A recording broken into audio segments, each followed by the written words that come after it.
Good morning to you all, my dear students. Once again I welcome you all up in my physics class. Okay, this is ninth and today we are going to do the remaining exercise questions of chapter motion, chapter 8 motion.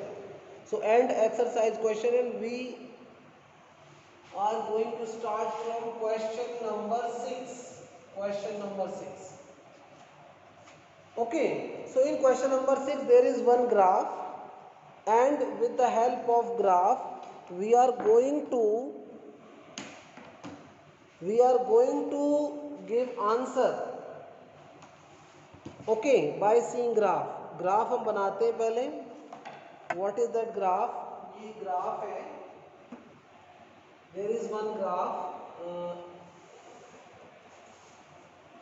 This is velocity time graph. There is one graph, velocity time graph.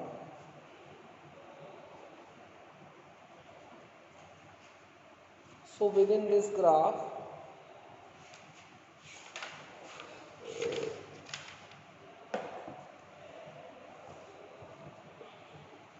so 0 2 4 8 12 16. So 0 2 4 8 12 16. This is velocity meter per second, and in another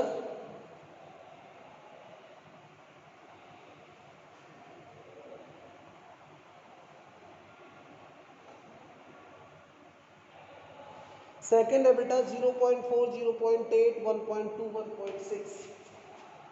0.4 0.8 1.2 1.6. Okay, this is time in hour. This is time in hour.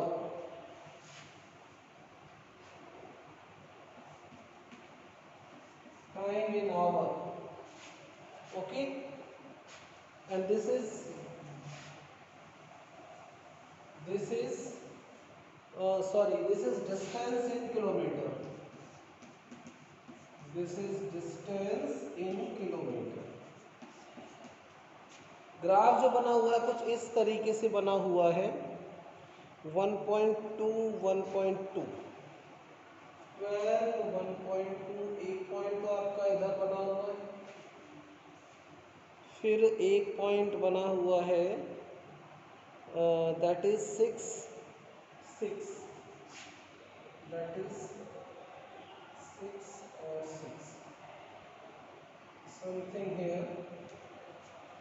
और एक point बना हुआ है 2 से जाएगा सीधा ये 6 से बी पे जाएगा.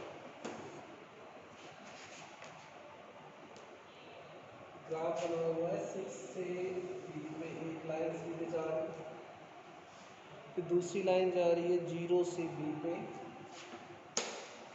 0 से बी पे ये दूसरी लाइन जा रही है, और तीसरी लाइन जा रही है बेटा ये 2 से और सीधा के आ रहा है 2 से और ये सीधा बी के आ रहा है.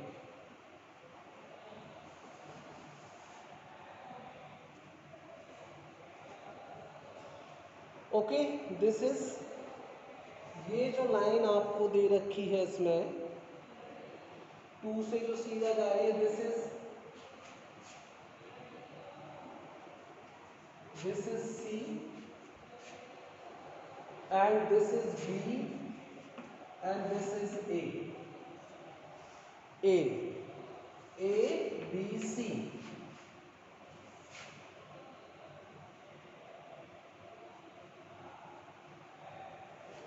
ओके स्टूडेंट्स, इस टाइप से ये ग्राफ गिवन है बेटा. अब देखो इसमें अगर हम यहाँ देखें तो एक तो ये यहाँ से 6 पे, और ये हमारा एक पॉइंट है, एक पॉइंट हमारा यहाँ 12 पे, और ये हमारा 1.2 तक है. इस तरीके से ग्राफ गिवन है. This is A, this is B and this is C, 3 lines are here. Question देखिए, which of the 3 is travelling the fastest, इनमें से कौन सा फास्टेस्ट यानी फास्ट मूव कर रहा है। सो सॉल्यूशन नंबर ए, कौन सा फास्ट है बेटा, जिसमें आपका ग्राफ का स्लोप सबसे ज्यादा हो। ओके, तो इसमें अगर आप देखेंगे ओ बी, ये आपका ए और एक आपका सी, इसमें जो बी का ग्राफ है, बी आपका यहां से 0 और ये आपका 1.2 आर में आपका ये पहुंचा है। ठीक है, सेम आपका फिर 2 किलोमीटर से यानी कि 0 से 1 चला और ये यहाँ एक टाइम पे पहुंचा और ये आपका यहाँ जाके पहुंचा, इस टाइम पे जाके पहुंचा 1.6। ठीक है, इसमें विच of the 3 is travelling the fastest, इसमें सबसे ज्यादा जो ग्राफ स्लोप जो सबसे ज्यादा है वो हमारा बी के अंदर है।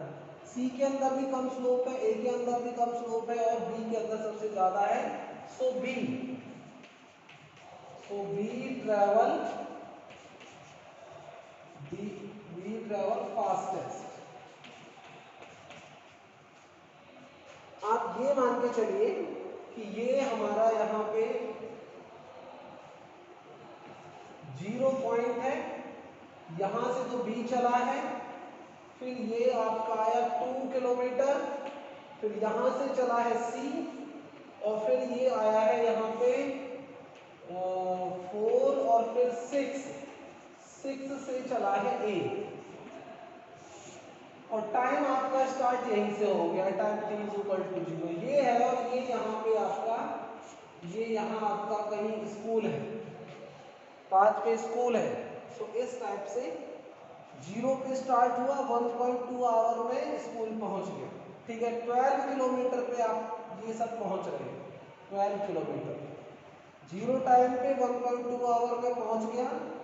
ये 2 किलोमीटर बाद में चला है, 0 से 2 किलोमीटर बाद में चला है और इसने टाइम लिया 1.6 आवर पे ये 12 किलोमीटर पहुंचा है। स्कूल आपका यहाँ सपोज 12 किलोमीटर पे, कितने पे है, 12 kilometre. Okay, this is here school ही जा रहे थे। Okay, so in this way you have to find. सो ये आपका ए का आंसर हो गया। अब बी का आंसर देखते हैं, बी का आंसर क्या। Are all 3 ever at the same point on the road, क्या वो तीनों एक साथ रोड पे कभी आए हैं। तो एक साथ देखिए, दिस इज द पॉइंट, ये पॉइंट है जहां ये आपका बी और सी मीट हुए हैं, बी और सी मीट हुए हैं एट 6 किलोमीटर, एट 6 किलोमीटर पे बी और सी मीट हुए हैं और ए और बी मीट हुए हैं आपके बी पॉइंट पे। ऐसा कोई भी पॉइंट नहीं है जहां पे तीनों लाइन आपकी एक जगह मीट हुई हो। ठीक है, सो ऐसा कोई भी पॉइंट नहीं है जहां पे ये तीनों एक साथ मिले हो। Okay, all the 3 object will be at the same point on the road if all the 3 distances time graph intersect each other। अगर ये तीनों लाइन कहीं इंटरसेक्ट करती तो आपका क्या है, ये तीनों एक किसी पॉइंट पे मिले होते।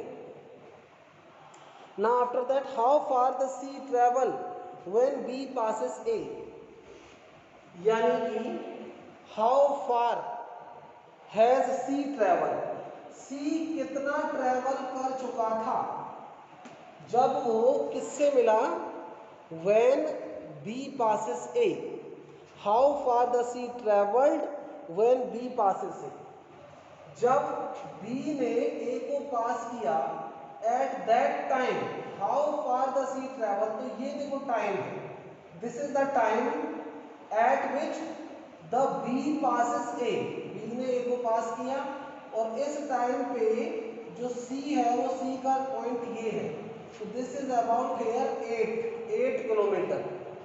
कहाँ मिला था वो मिला था बेटा 8 किलोमीटर पे, ठीक है। सो ये आपका वहाँ कहाँ मिला है, this is about 8 kilometre, 8 kilometre के आसपास मिला। सो बी तो आपका हो जाएगा no they never meet at any point.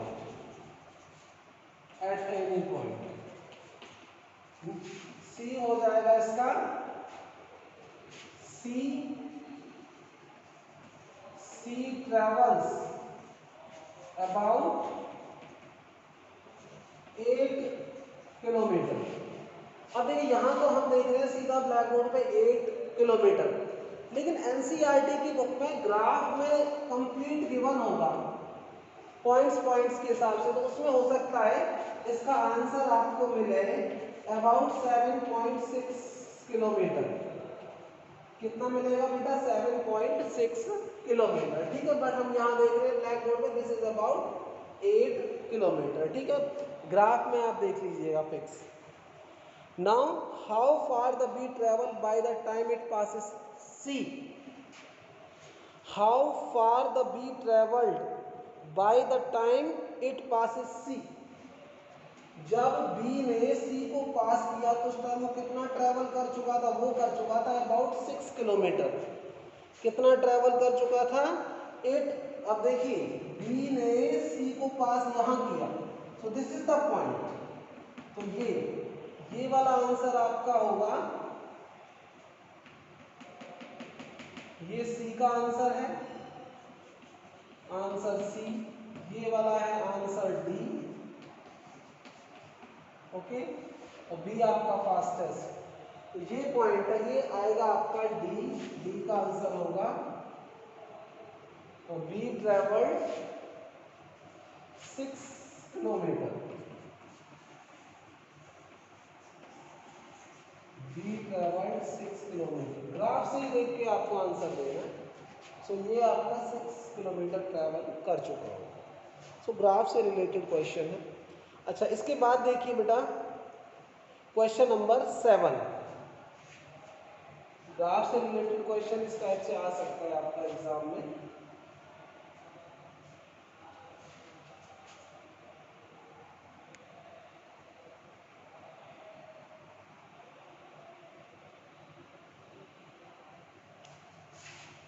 Now question number 7।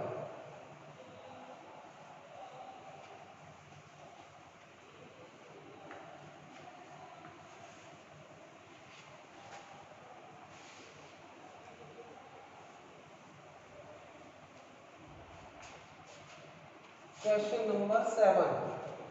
Question number 7 says a ball is gently dropped from a height of 20 meter. If its velocity increases uniformly at rate of 10 meter per second square, with what velocity will it strike the ground? After what time will it strike the ground? Okay. So there is one question. A ball is gently dropped. ये एक point है, यहाँ से ball को drop किया गया। Whenever we dropping the ball, then its initial velocity is 0 meter per second. Whenever it moves down, then acceleration is 10 meter per second square. Okay, and this is ground.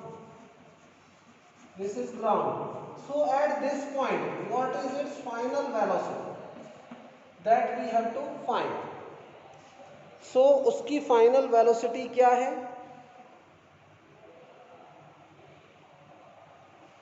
Okay, so by this formula initial velocity u हमें clear है, a की value हमें clear है।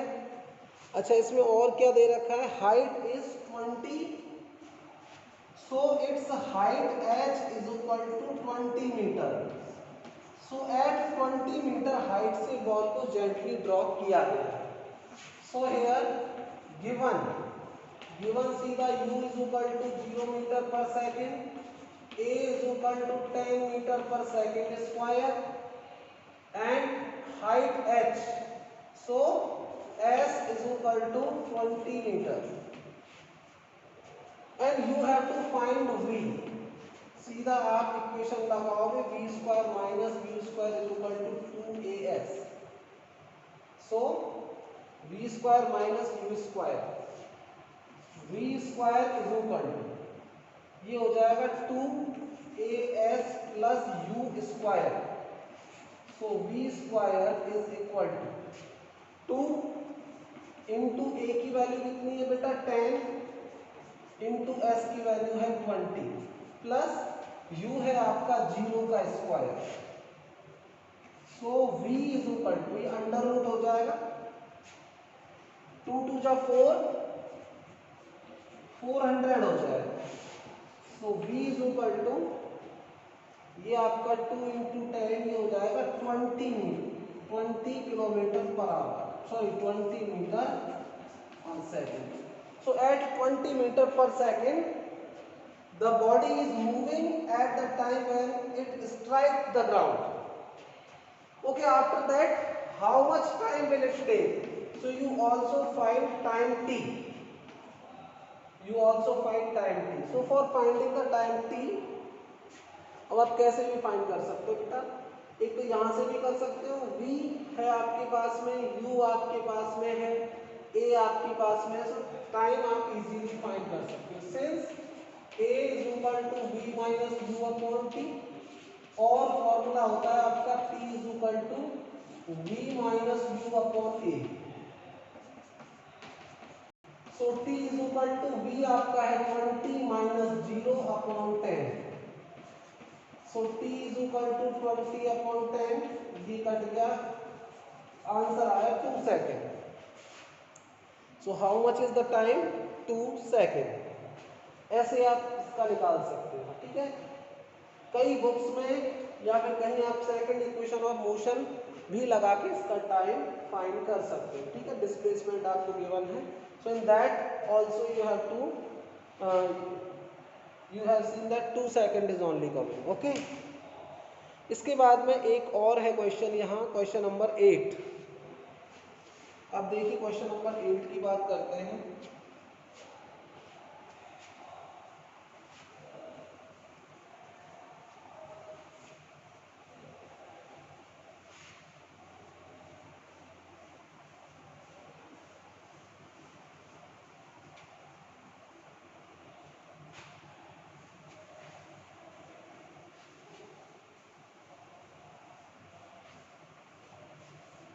Question number 8,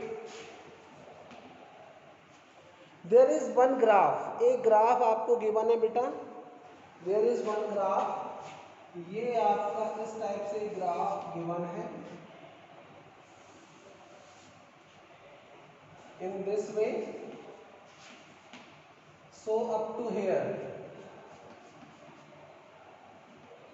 ये आपका पूरा ये है,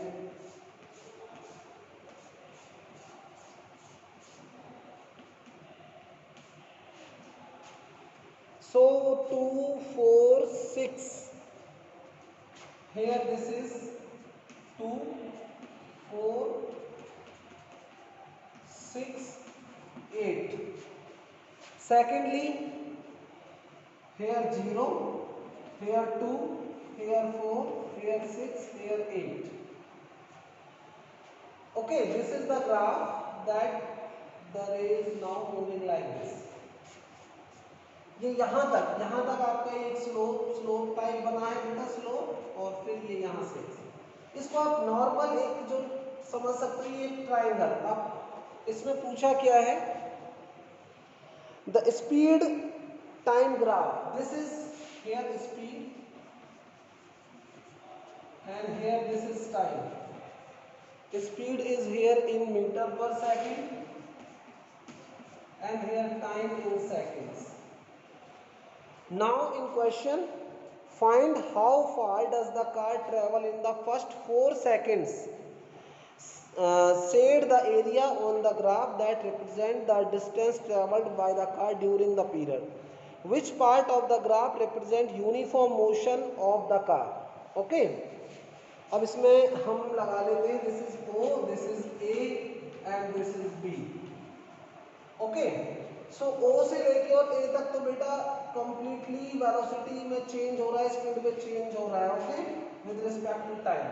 तो सबसे पहला है find how far.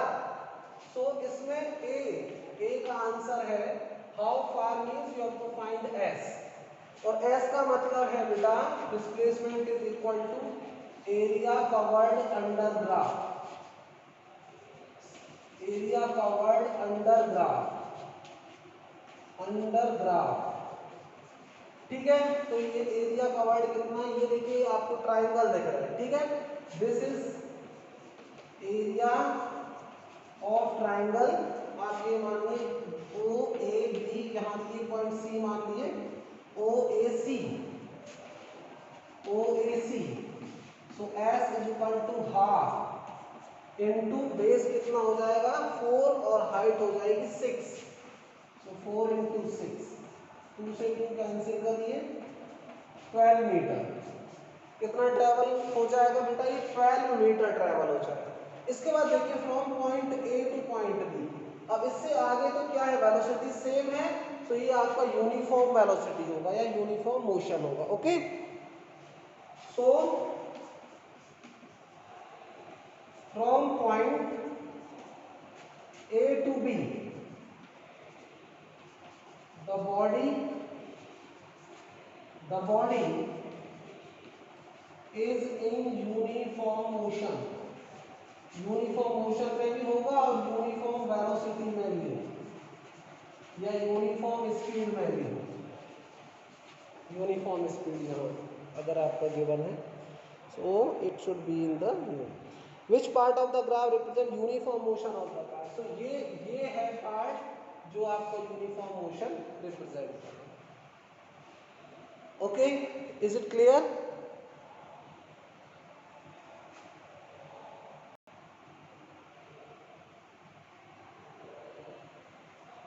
Up to here I hope you all understand.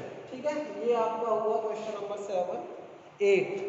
After that question number 9 and then 10। So question number 9 हम करते हैं।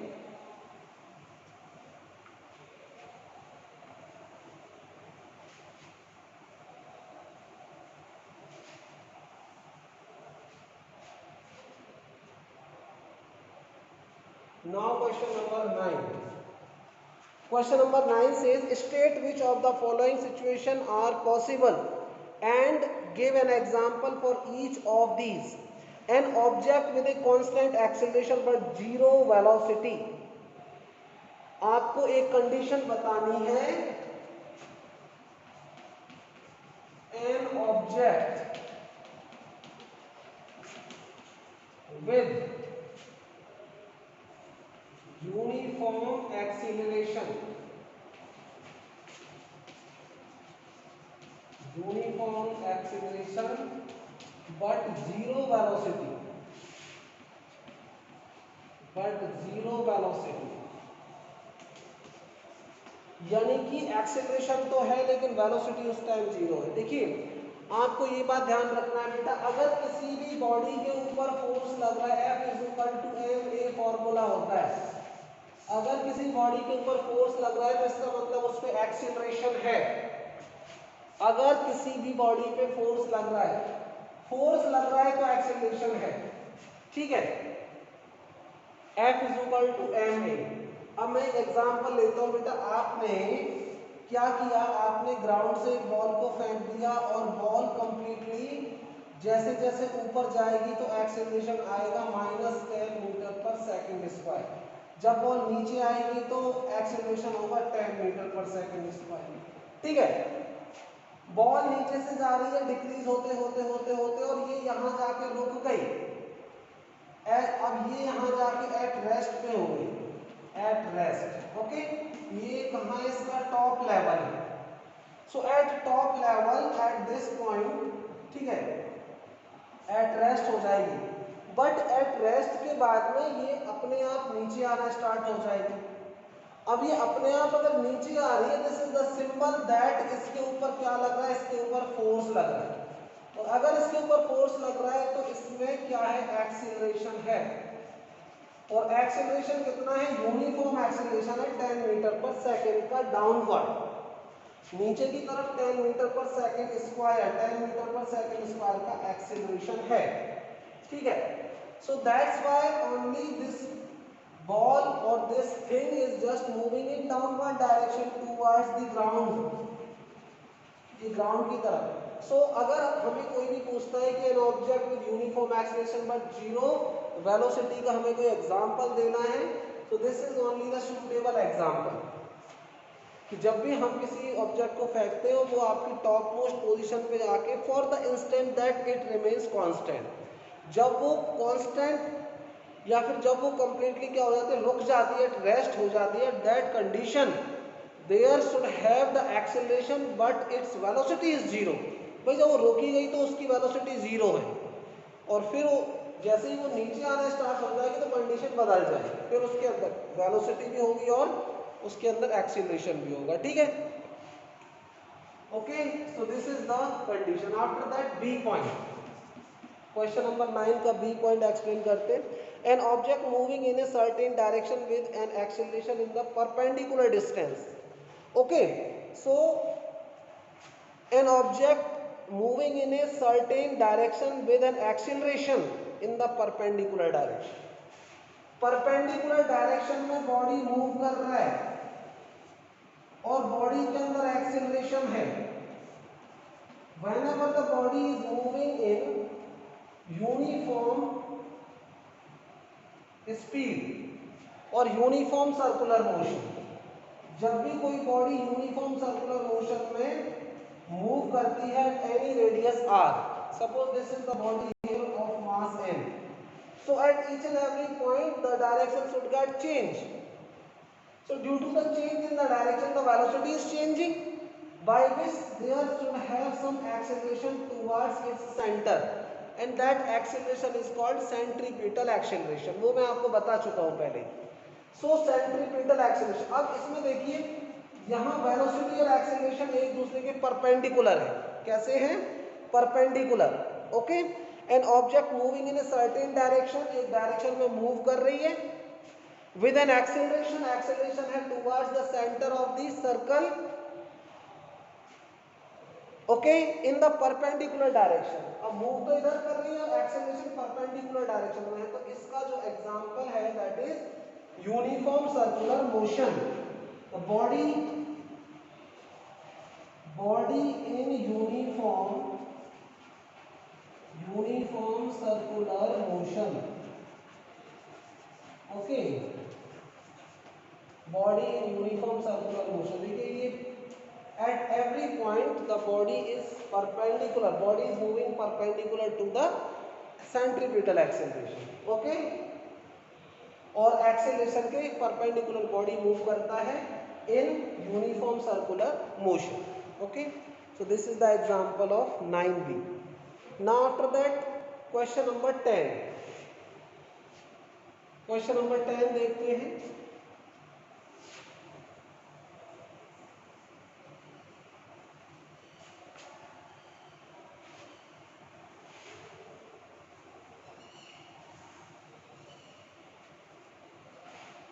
An artificial satellite is moving in a circular orbit of radius 42,250 km.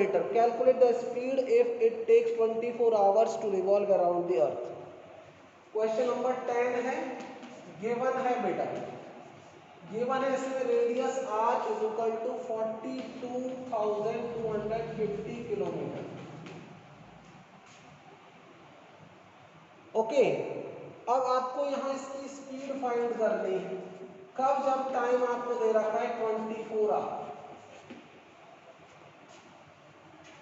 Okay, radius आपको given है। अब इस वाली condition में आप क्या लोगे, देखिए इस तरीके से, ये आपके पास में this is orbit having its radius, यहाँ रेडियस कैपिटल R ले लेते हैं, दिस इज द रेडियस। यहाँ ये आपकी सैटेलाइट है, यहाँ ये और ये आपकी ऑर्बिट है। Okay, the body is moving like this. ये वेलोसिटी भी आपको फाइंड करनी है। सो जो ये पाथ है, जो पाथ कवर कर रही है 24 hour, okay, so that is circumference. So here distance travelled, okay, distance travelled in one round that is equal to 2 pi R, okay. और यहाँ टाइम कितना दिया है? 24 आवर, 24 आवर टाइम दिया हुआ है, ठीक। तो ये आपका हो जाएगा बेटा, और इसमें आपको वेलोसिटी फाइंड करनी है या स्पीड फाइंड करनी है, तो आपका हो जाएगा speed is equal to total distance upon time. Total distance आपका हो जाएगा 2 इंटू 22 अपॉन 7 इंटू 4225 किलोमीटर, और ये आपका यहाँ अपॉन में हो जाएगा 24 आवर। सो स्पीड को आप जब यहाँ पे सॉल्व करोगे तो आपका आएगा 26,000,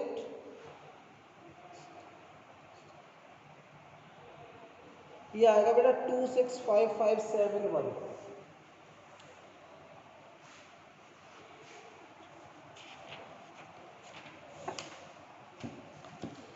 11,065.48 किलोमीटर पर आवर, 11,065